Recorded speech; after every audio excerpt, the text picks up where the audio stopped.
She's the member for Newtown, you know, for her day job. But she also, as you would know, is at pretty much every single one of these rallies. She's a true ally and friend of the Sydney LGBTQI community. And it gives me immense pleasure to welcome Jenny Leong. Thank you very much, Sally. I'd like to begin by acknowledging that we're here also on the land of the Gadigal people. And before I talk, I'd like to give the opportunity for someone to talk who is taking it up to Malcolm Turnbull in this federal election year, and that is Dejay Toborek, who is our Greens candidate in the seat of Wentworth. So he is the man that will be at the forum with Malcolm Turnbull. Give him a hand. He's going to say a few words and then I'll come back. Thank you. Great.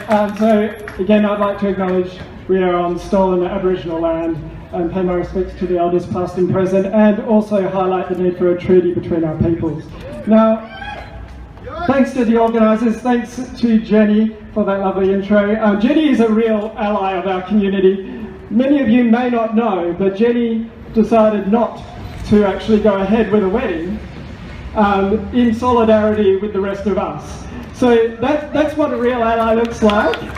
Thank you. Now look, we have allies all around Australia, and there's certainly plenty of them here, as well as those of us that are interested in getting it for our community too. And so I'll share with you my story at least of meeting Malcolm. So back in 2010, when the Greens member for Melbourne got the Parliament to go out and what do you call it? Consultate with the people of the electorates and report back to Parliament. Well, I got to speak with Malcolm, and back then he said to me, look, you can have either a civil union or you can wait for marriage equality. And that was back in 2010. He looked my partner and I in the eyes and said, you can wait. Well, I've been waiting. We've been waiting. Since I was proposed to, it's been 3,521 days. That's a ridiculous amount of time, a perpetual engagement. I'm not going to stand for it. There's all of you here today aren't going to stand for it either. Now, it's pretty insulting to also have a lot of parliamentarians who are mainly white, are mainly male, are mainly well off, and are mainly married, telling you that you can wait.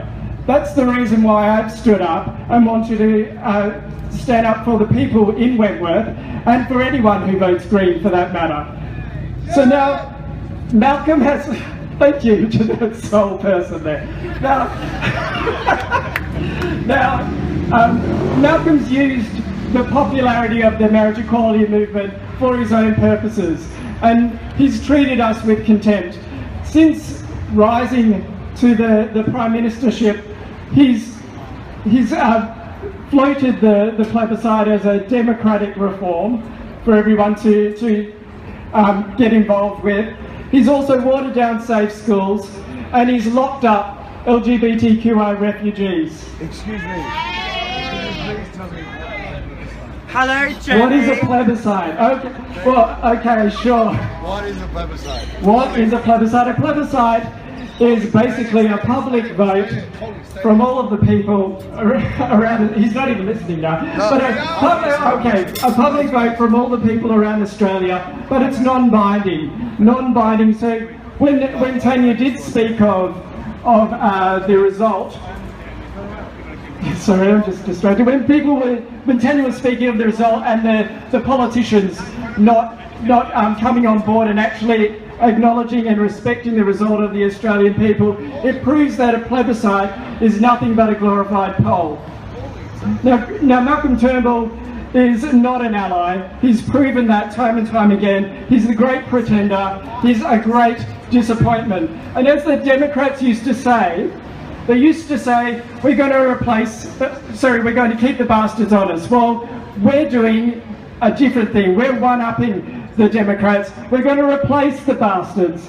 All of those people that say that they're going to vote for marriage equality and then don't, we've got our eyes on you. There is a great group of Greens in 2016, a great group of candidates, all around Australia and New South Wales.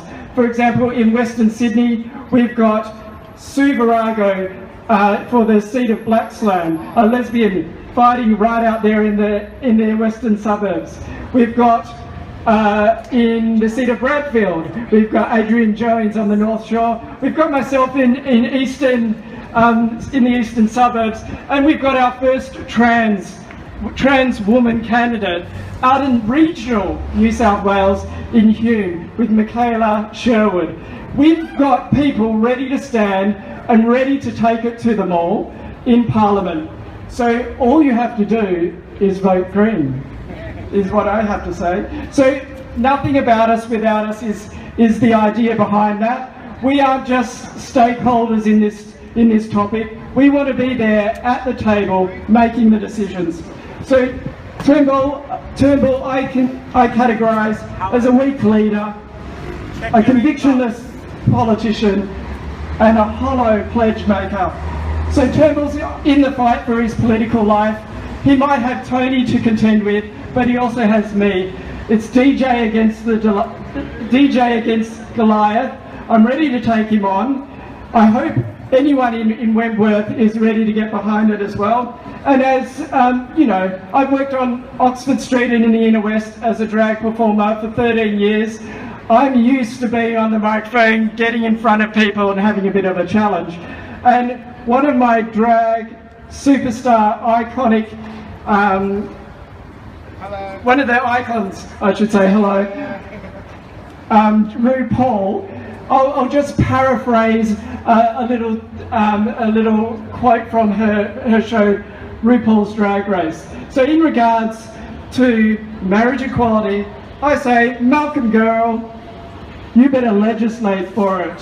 Okay, so marriage equality, let's get going. Let's march all the way up to Malcolm's office in Edgecliff and show him what we've got. Marriage equality now.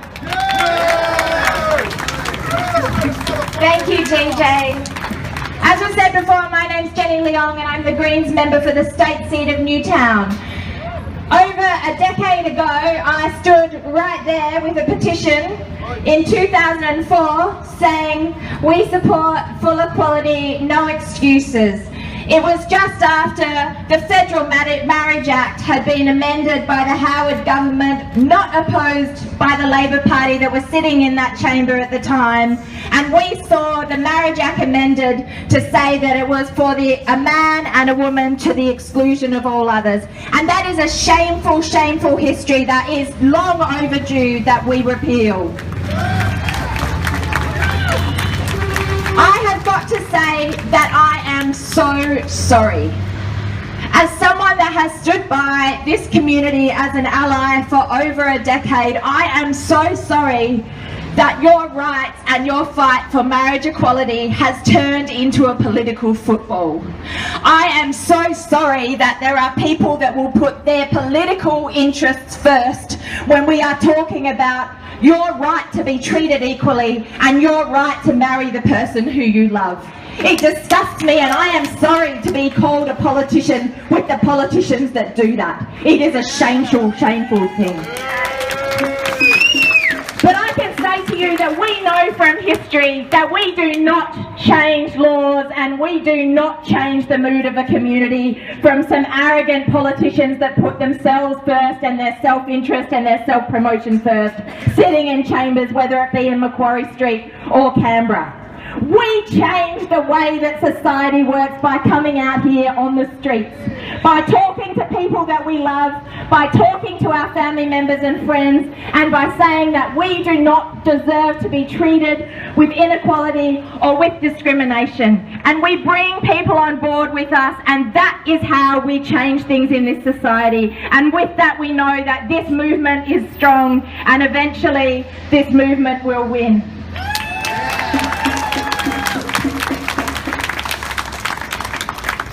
We know that a plebiscite will be damaging. We know that Malcolm Turnbull doesn't really want a plebiscite. We also know that there's a whole lot of conservative people that don't support marriage equality that don't want a plebiscite either. We also know that we don't need a plebiscite because we changed the Marriage Act back in 2004 to ban same-sex marriage, and now we're needing to change it back in the Parliament to act to give us marriage equality. The plebiscite is a distraction. What is also a distraction is the fact that this always becomes an issue at election time. It was over a decade ago that this Marriage Act was changed. Since then we have had a Labor government, and we have had a Liberal government, and we have had countless Prime Ministers. They keep changing on a regular basis, and yet we haven't seen marriage equality entered into. And the reason for that is because there is this thing called excuses. There is this thing called conscience votes. There's this thing called people think that they sit in the halls of power and they get to decide whether you and you are equal, and whether you and you should be able to get married, and whether or not you and you should be treated equally under the law. Well, not for me and not for the Greens. We say that all people should be treated equally under the law, and that is why since 2004, when I was standing there collecting petitions for marriage equality, and to this very day standing here before you as the member for Newtown, I can say that the Greens will always support marriage equality. Every vote, every MP, every time. Together we will win.